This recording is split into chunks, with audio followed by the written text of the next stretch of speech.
Hello and welcome everybody to another StarCraft 2 Cast by Glitch. This is going to be Game 3 of NaNiWa versus LiquidRet. In Game 1 we saw a very nice win by LiquidRet where he was just able to macro up a massive army on 3 base and was able to defeat the 2 base style of NaNiWa.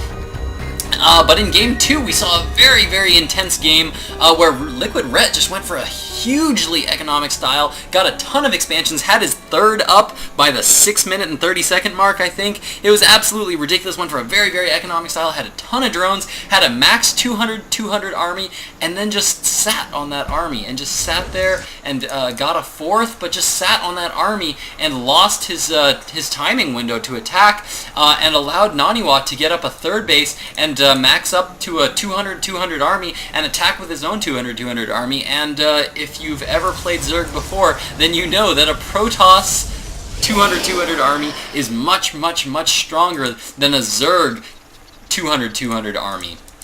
Zerg have to rely on having a lot of very fast production to attack with, well, if you ever watch Day 9, what Day 9 calls the 300 food push. The 300 food push is where you max out at 200, you constantly keep injecting all your hatcheries so that all your hatcheries are filled with lots of larvae, and then attack with your 200 army, and as things die, you constantly macro up another 100 food worth of units and rally them into the battle, so you essentially have 300 food in one fight. Looks like, much like Game 1, Rhett is now going for a spawning pool and an extractor before he expands. Looks like he's going to be playing it just a little bit more safe. That economic style of play, which actually I was really interested to see, that economic style of play was an absolutely fascinating style of play from Rhett, but he just didn't attack when he really needed to get in there and deal a lot of damage. So looks like Red is going to be reverting to the style he went for in Game 1, where he's going to get up that faster Zergling speed and then throw down his hatchery. I think in Game 1 he might have got his spawning pool, gas, hatchery, and then gotten his metabolic boost. And I wouldn't be too terribly surprised to see him go for that style of play again, just because that is what we saw in Game 1. Looks like NaNiWa so far is going for a standard style of play. He's now thrown down a gateway and a cybernetics core, and all I do is get G-chat messages. I don't even know how to shut that up. There we go. Yeah, who needs G-chat? Get out of here, G-chat people. I'm casting games right now. I'm casting StarCraft. This is important. Now, a few Zerglings now on the map for LiquidRet. Looks like he is going to be moving across the map, trying to get some good scouting information here. He has not yet scouted the base of NaNiWa. He does not even know yet where NaNiWa has spawned, so he's now going to move in and try to see if NaNiWa did go for any kind of fast expansion builds, or whether he's just sitting back and macroing up an army. When he does move up this ramp here, he's going to see the gateway and the cybernetics core. Wouldn't be surprised to see NaNiWa go for another Stargate, as that seems to be his preferred style of play against those Zerg players. He is throwing down right now. No, I thought I saw him throwing down a Nexus, but no, he's not yet throwing down a Nexus. Rhett has now thrown down his expansion hatchery, though. Did get that Zergling speed up first, so slight deviation from Game 1. And looks like NaNiWa not yet throwing down that Stargate. I'm really counting on him to throw down the Stargate. Come on, NaNiWa, don't make a fool out of me. I know you're going to throw down the Stargate. You love those Stargates. And no, more gateways now coming down from NaNiWa. Looks like he's going to be going for a 3-gate expand style of play. He did take his second gas, so he's going to be able to start producing a lot of sentries here pretty soon.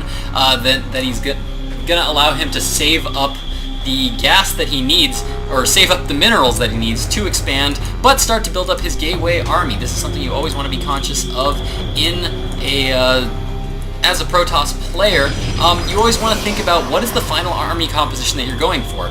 If you are going to be going for a unit composition where eventually you are going to have a lot of sentries, you always want to think about the order in which you build those units, because for one thing, sentries increase in value with time. If you think about it, once you produce a sentry, it's constantly regenerating energy. It is actually worth more after it's been sitting on the map for a little while, as opposed to if you just warp it in and go, much like a Zealot. A Zealot, on the other hand, you warp in and it just sits there. It doesn't do anything, it doesn't get better, it just sits. So you definitely need to think about what units you're producing and in what order. Also, when you think about it, if you get up a bunch of zealots and then get up your sentries after, not only are your sentries lower, but you're not going to have the mineral count you need to do things like expand or get up more gateways. Whereas if you focus on sentries early on, those sentries are going to be getting a lot of energy, and you're going to save up a ton of minerals, and you're going to use up all your gas. So it's a very good way of spending your money. This allows you to get up either your nexus or more gateways. So it's always a very, very good thing to do to get up a lot of sentries when you're going for those tech. It's always good to start with those sentries as gateway units. Now, Rhett just going for, again, a very macro style of play. If we check out the harvester count right now, we can see that Rhett is up 30 to 27, just up by a tad. Proxy pylon here for NaNiWa has just been spotted by Rhett. Looks like Rhett is going to be taking that down. In the meantime, he's poking around with these Zerglings, checking the forces of NaNiWa, and sure enough, NaNiWa is going for a ton of sentries.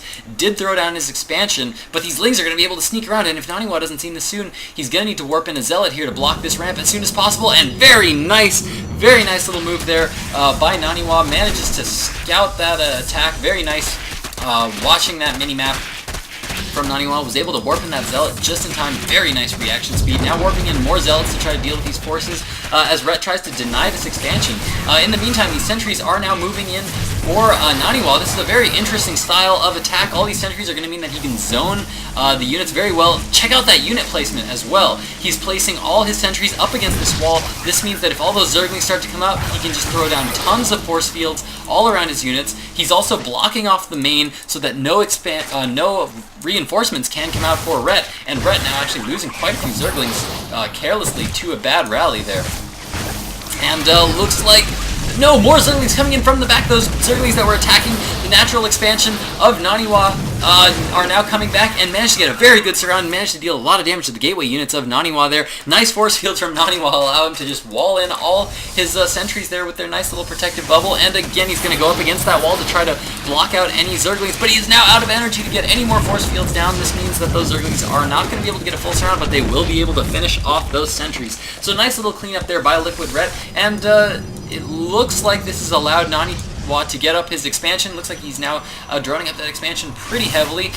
Looks like Rhett is going to be poking in to try to see what is going on exactly in NaNiWa's base, and we still have no Stargate from NaNiWa, so it looks like NaNiWa is going to be going for this gateway style of play, very heavy gateway style of play. We now have 7 gateways now out on the map for NaNiWa, and in the base of LiquidRet, Roach Warren has just now popped. His lair tech is up. He is getting that burrow, and it looks like he's getting that glial reconstitution. This is the Roach movement speed, so it looks like we might be seeing a nice little Zerg burrow timing attack here coming up pretty shortly. That would actually be a very, very good idea. I actually kind of like the idea of doing a burrow style of attack against NaNiWa, just because NaNiWa is going for this gateway composition where he does not have a robotics bay up, so he is not going to have any kind of detection. There's no forge up right now. This is going to mean that all the roaches of Rhett are going to be able to move in, deal a lot of damage, and then as they take damage, he will just be able to burrow them and heal all their health.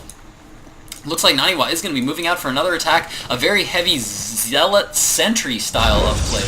That was a really weird way of saying Zealot. What did I just say? LiquidRet actually now throwing down an expansion at the third. In the meantime, his Zerglings are going in for a counterattack, but there is a nice wall of pylons here for NaNiWa, which allows him some time to actually warp in a few Zealots there. Zerglings now moving in from the back. Looks like Rhett has Roaches coming in from the front. Zerglings coming from the back, trying to pin those units in position as long as they can. And Overlord in the base of NaNiWa tells LiquidRet that there is actually no robotics bay and no forge up for NaNiWa. He knows now that there is no way that he's going to be able to detect his burrows, so he's moving in. This is only a small force of roaches, and there it goes. There goes the burrow. NaNiWa, I'm sure he was wondering what the heck was going on with that small force of units. He knew that there was no way Rhett could be pushing in with that small amount of units, and I'm sure as those units burrowed, NaNiWa's heart just sunk, because he knows he has no detection. Robotics Bay just now coming down, but it is not going to be up for at least another minute. In the meantime, more roaches are coming in for LiquidRet. This is going to be able to deal massive amounts of damage, and again, he's just going to be able to burrow these more Zerglings coming in now, which are going to be able to take some damage while these roaches deal massive amounts of damage to these units, and so many units falling down now for NaNiWa.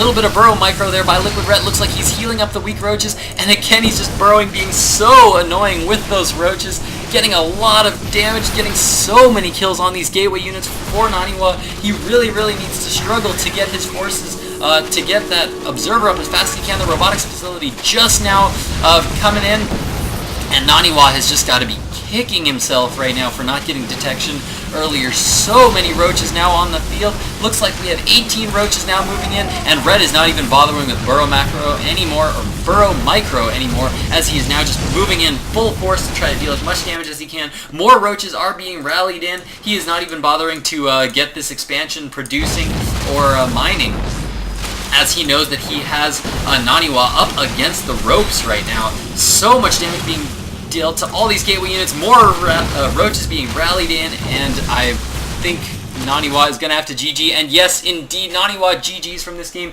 meaning that he is now going to go to the losers bracket of this series of the European BattleNet Invitational, and Rhett moves on. So, very well played game there by LiquidRet. I hope you guys enjoyed that. If you did, my name is Glitch. Subscribe, comment, let me know what I can do to make these casts better for you guys. And that's going to do it for me, guys. Glitch out.